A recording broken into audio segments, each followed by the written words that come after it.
Technically experts को या fundamentally experts को क्या क्या पसंद आ रहा है। पिक्स हो गए, अब हर्षदा के पास चला जाए और स्टॉक्स इन न्यूज का आगाज कर दिया जाए। सबसे पहले कुछ हद तक हमने डिस्कस कर लिया है स्टॉक, लेकिन डिटेल में समझ लेते हैं खबर क्या है। वेदांता के साथ शुरुआत कर रहा हूं। हर्षदा, क्या अपडेट्स? गुड मॉर्निंग आशीष, गुड मॉर्निंग अनुज। तो जैसे आप लोग मेंशन कर ही रहे थे कि फॉक्सकॉन दरअसल अब वेदांता के साथ जो पार्टनर के तौर पर उभर कर आया था उस सेमीकंडक्टर प्रोजेक्ट के लिए, वो निकल चुका है और वो पर्टिकुलर एंटिटी का नाम भी रिस्ट्रक्चर किया जाएगा अब। लेकिन कंपनी बेसिकली वेदांता कह रही है कि आपसी सहमति से पार्टनरशिप टूटी है। हालांकि अभी भी वेदांता अपने सेमीकंडक्टर सपने को बस्ते में नहीं डाल रहा है। वो एक फैब्रिकेशन प्रोजेक्ट बनाने के लिए पूरी तरह से कमिटेड है। इस पर दरअसल दूसरे पार्टनर्स के साथ बातचीत शुरू हो चुकी है और साथ ही साथ कंपनी अब तैयारी कर रही है देश की पहली फाउंड्री दरअसल सेटअप करने के लिए ग्रेड 28 NM के लिए। याद रखिए, अब देखना होगा कि कंपनी किस तरह की कैपेसिटी लाइनअप करते हुए दिखाई देंगे, कौन वो नया पार्टनर आता हुआ दिखाई देगा, एंड मोस्ट इंपॉर्टेंटली किस तरह का लेवरेज कंपनी के बैलेंस शीट्स पर आता हुआ दिखाई देगा, किस तरह का वो फंड रेज करना चाहेंगे इस पर्टिकुलर इनिशिएटिव को फाइनेंस करने के लिए। तो ये वो फिलहाल अपडेट आता हुआ। भले ही फॉक्सकॉन निकल गया हो, लेकिन वेदांता अपने सेमीकंडक्टर ड्रीम्स को लेकर अभी भी फोकस्ड है। भाई देखते हैं किसके साथ बातचीत चल रही है, कौन वो पार्टनर होगा, क्या प्लान्स अब ये बनाते हैं। गौरांग सर, वेदांता पे आप लोग का हाउस कॉल क्या? अच्छे दिनों में मेरी याद नहीं आई थी, दिक्कतें आई तो मेरे लिस्टेड एंटिटी में धंधे को लेकर आ गए शेयर होल्डर, मेरी मतलब शेयर होल्डर्स की याद आ गई। वेदांता में क्या करना चाहिए गौरांग सर? तो यहाँ पर भी खरीदारी की राय है एज अ डिस्क्लोजर बुनियादी तर्क के आधार पर आशीष। और ये कंपनी अभी एक डाइवर्सिफाइड नेचुरल रिसोर्स कंपनी बन गई है। इस खबर को लेकर के और थोड़ी बहुत दिक्कतों लेकर के शायद थोड़ा बहुत दबाव रह सकता है छोटी से मध्यम अवधि तक, जब तक इसका निर्णायक तरीके से कुछ रास्ता नहीं निकल आता है।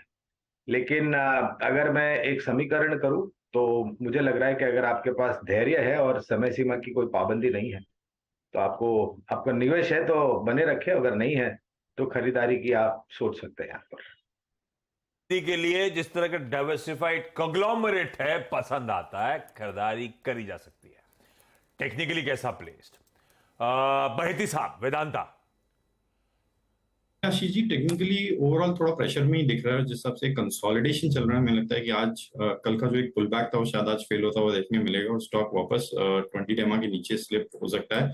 तो शॉर्ट की सलाह है आज इंट्राडे में, अगर 20 डेमा के नीचे ब्रीच होता है जो कि 2 से 80 के नीचे अगर ये जाता है तो उसमें शॉर्टिंग पोजीशन बनाई जा सकती है 282 का एक स्टॉप लॉस रखकर। मुझे लगता है कि शायद ये अपना lower end of the Bollinger band जो कि 275 है वहां तक के लेवल्स आज टच कर सकता है। ओके, चलिए ये बात होगी वेदांता की। हर्षदा के पास वापस चलते हैं और बाकी स्टॉक्स पर ध्यान रखते हैं। फिर हर्षदा, नेक्स्ट कौन सा? डिफेंस कंपनियां, और हम कल बात कर ही रहे थे मज़गांव जिस तरह से तेजी में था, करीब 10-11% के गेन्स पर ये जाकर टिका है। दरअसल डिफेंस प्रोक्योरमेंट बोर्ड अप्रूव कर रहा है 26 रफाल फाइटर्स भारतीय नौसेना के लिए एक्वायर करना, साथ ही साथ 3 स्कॉर्पियन सबमरीन्स जिसके लिए एक इनिशियल अप्रूवल मिल चुका था, वो दरअसल मज़गांव डॉक बनाती हुई दिखाई देगी। इसीलिए हमने देखा है मज़गांव का स्टॉक अच्छी खासी तेजी में है। यहां पर ध्यान रखिएगा, एक डीएसी यानी कि डिफेंस एक्विजिशन काउंसिल की बैठक 13 और 14 जुलाई को होने वाली है और वहां पर एक फाइनल अप्रूवल आता हुआ दिखाई देगा। और ये इंपॉर्टेंट है क्योंकि ये पीएम मोदी के फ्रांस दौरे से ठीक पहले डीएसी ये अनाउंसमेंट या फिर अप्रूवल्स देता हुआ दिखाई देगा। इसीलिए दोनों इनफैक्ट मज़गांव डॉक आप रेडार पर रखें और देखते हैं यहाँ पर किस तरह की आगे और तेजी बनती हुई दिखाई देगी। लेकिन इस खबर की सुगबुगाहट दरअसल मार्केट में पिछले हफ्ते से है। अब वो डेट करीब आ रही है डीएसी की, तो स्टॉक में और एक्शन बनता दिखाई दे रहा है।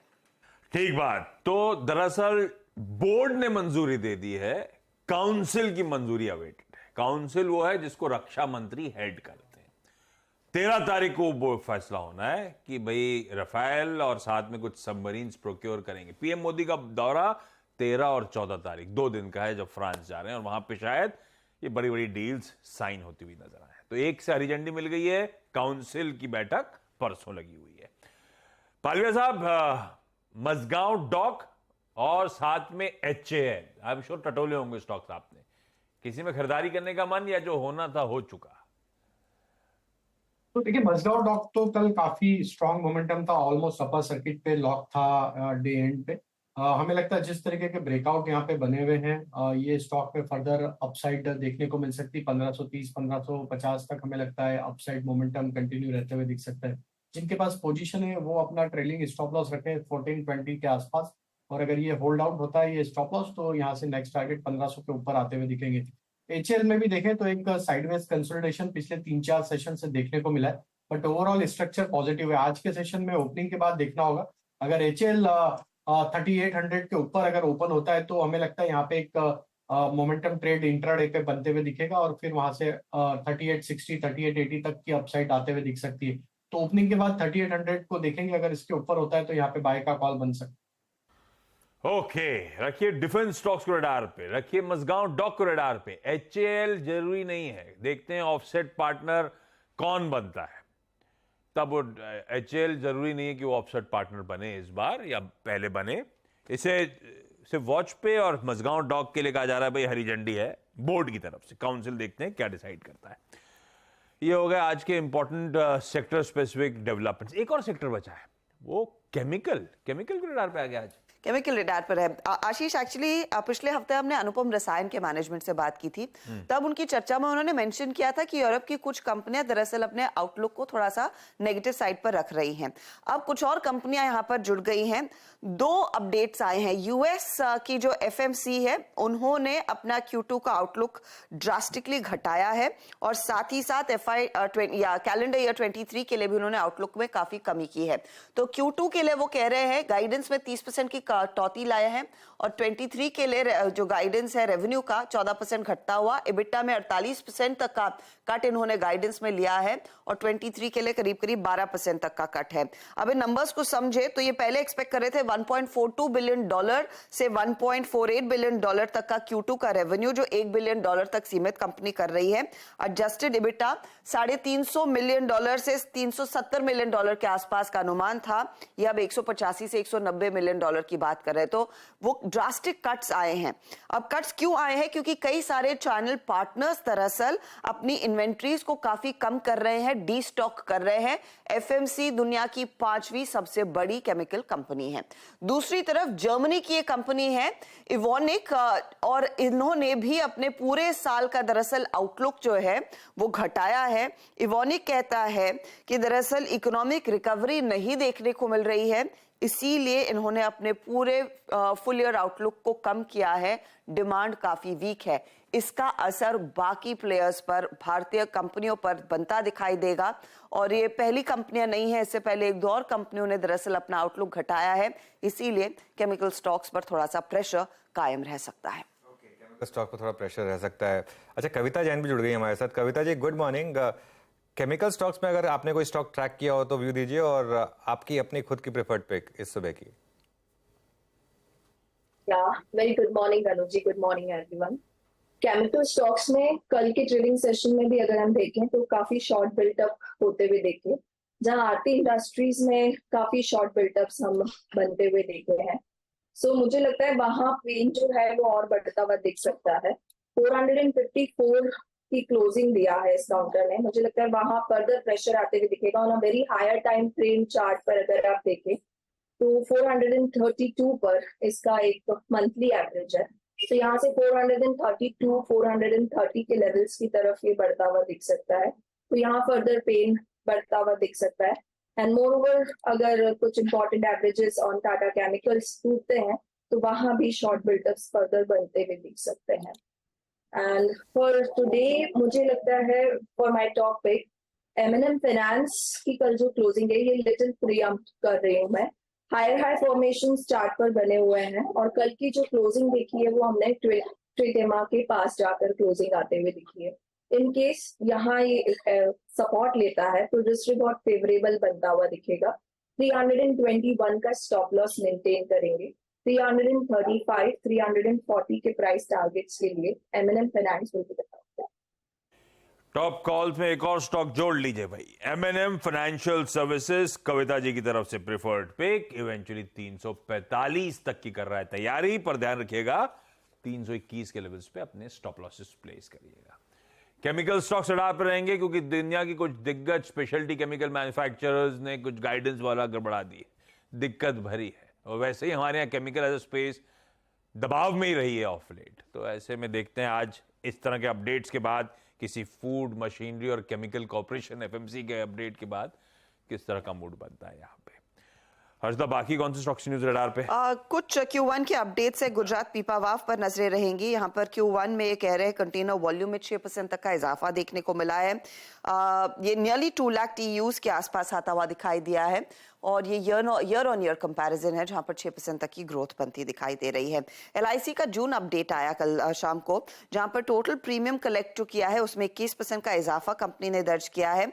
प्राइवेट लाइफ इंश्योरेंस का करीब 13% का इजाफा बनता दिखाई दिया है, और इंडिविजुअल प्रीमियम कलेक्शन बहुत माइन्यूटली 0.14%, तो वो फ्लैट ही है।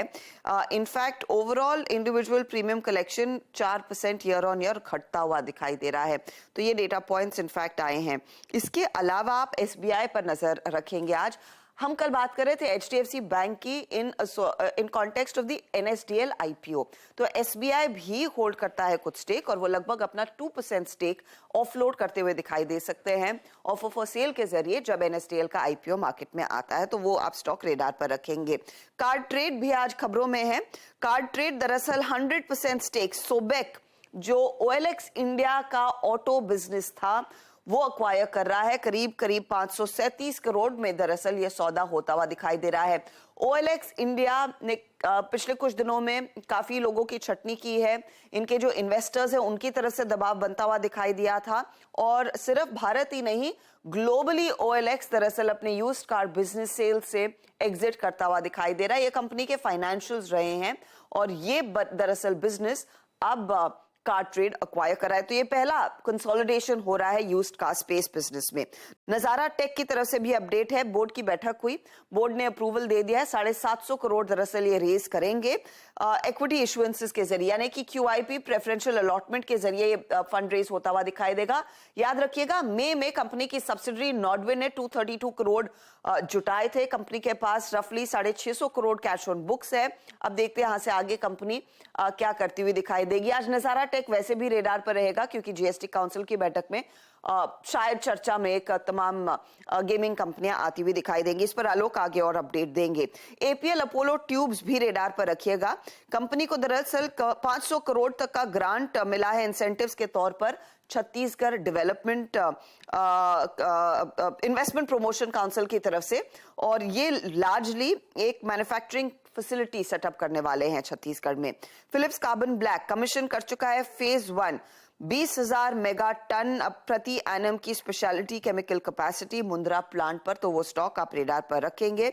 इसके अलावा आप ध्यान दीजिएगा टाटा कम्युनिकेशंस पर भी। टाटा कम्युनिकेशंस ने कुछ दिन पहले ही अनाउंस किया था, एक ओएसिस स्मार्ट सिम कंपनी है यूरोप वाली, उसमें 51% स्टेक इन्होंने एक्वायर किया।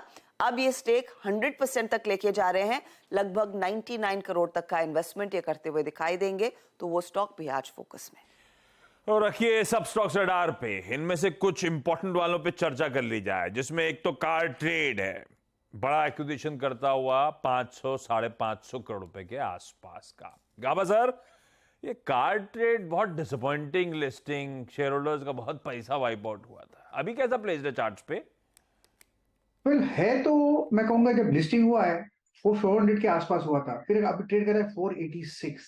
यहाँ पर सपोर्ट है कार ट्रेड में करीब 470 के आसपास, लेकिन वो लगता है ब्रीच होगा, ऐसा लगता है, क्योंकि स्ट्रक्चरली लगता है थोड़ा वीक है। अगर ऐसा कुछ होता है तो 440 भी पॉसिबल है। तो मुझे लगता है थोड़ा वीकनेस है स्टॉक में। बाय का मूड नहीं है car trade, best avoided. Buy का मूड नहीं है, सही बात है भाई साहब, अवॉइड करिए।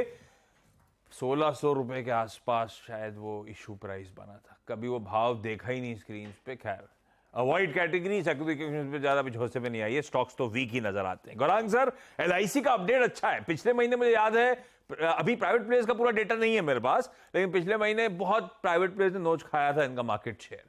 इस जून के महीने में 21% टोटल प्रीमियम में उछाल डिसेंट दिखता है। अब वो पर्सपेक्टिव में रखना जरूरी होगा, पर LIC में भी हम सब रिटेल माल फंसा हुआ है। क्या करना है स्टॉक में सर?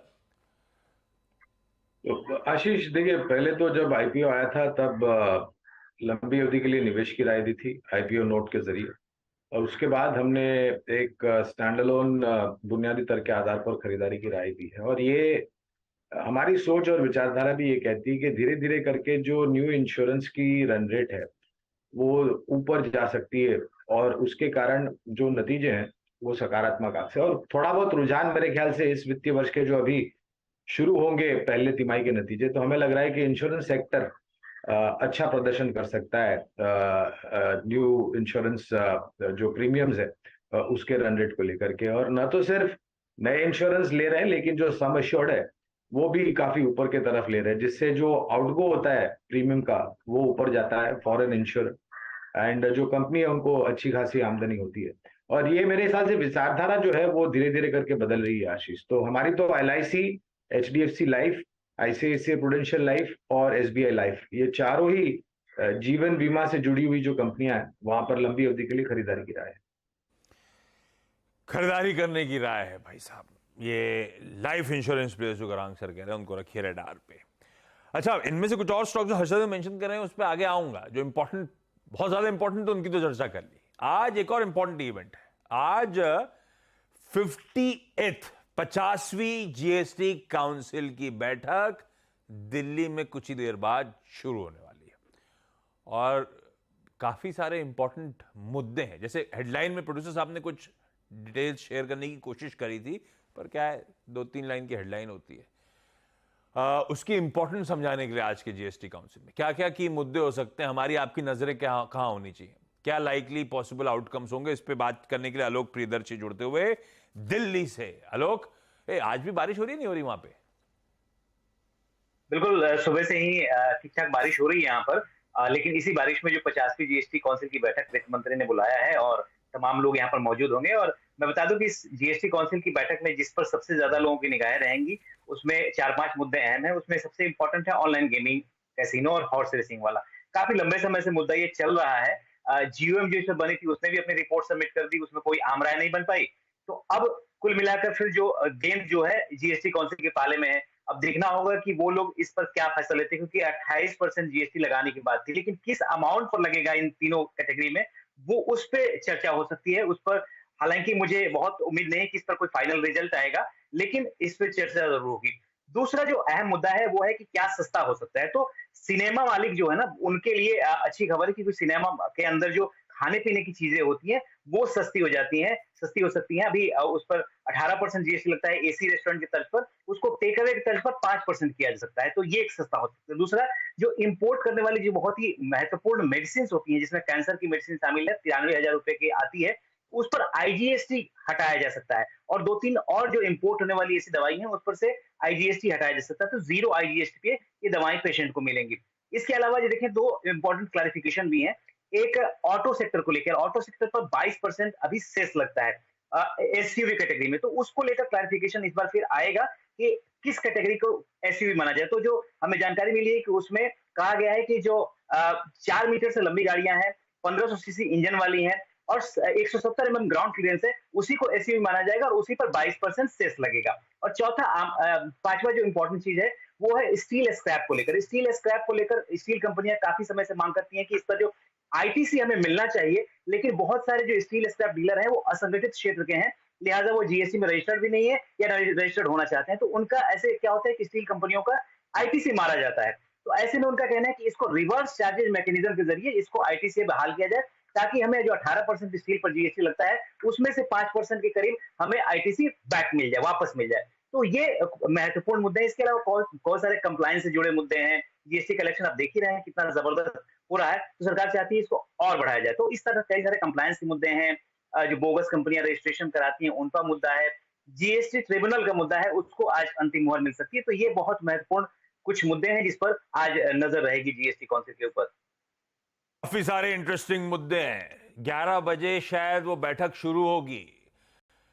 अभी तक तो कहा जा रहा है शाम 5:30 बजे के आसपास हो सकता है निर्मला सीतारमण मैम की प्रेस कॉन्फ्रेंस हो। खैर कब मीटिंग खत्म होगी उस पर सब डिपेंडेंट होगा, लेकिन ये सब इंपॉर्टेंट मुद्दे जिस पर शायद वो काउंसिल विचार विमर्श करता हुआ नजर आए। आलोक रहेंगे दिन भर, कोई भी इंपॉर्टेंट अपडेट्स आ रहे होंगे जीएसटी काउंसिल की इस बैठक रिलेटेड, सबसे पहले इसी प्लेटफॉर्म पे आपको ब्यूटीफुली ऐसी क्लैरिटी के साथ आलोक समझा देंगे। आलोक थैंक यू सो मच जुड़ने के लिए।